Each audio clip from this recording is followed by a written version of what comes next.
OFW na umunoy biktima ng malicious prosecution ang lumapit sa programang Serbisyong Kasambahay upang humingi ng tulong legal. Ito ang balita ni June Soriao.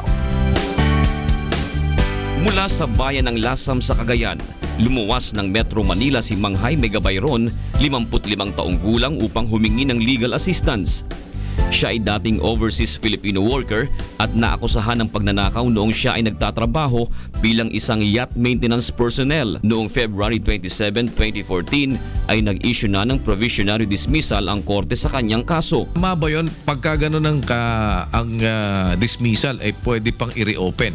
Opo, usually po, depende po sa penalty. Kung less than 6 years, one year po ang ihintayin bago ma-permanent yung dismissal. Ngunit matapos ang mahigit na 2 taong provisionary period, nais ngayon ni Mang Jaime na tuluyan ng maisara ang kaso na isinampa laban sa kanya at sa tulong ng programang Serbisyong Kasambahay, nabigyan ng solusyon ang matagal nang pinoproblema nito. Nakapaggawa na ba kayo ng gano'n? Motion for permanent dismissal? Meron na po, hatid ko na lang po sa Olongapo. Kaso ang status ko ngayon indigent ako dahil sa nangyari ho.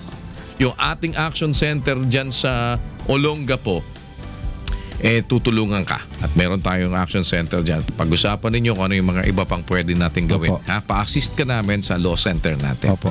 Ha? Salamat po. Maraming salamat Okay. po sa inyong Jaime, ha? Okay.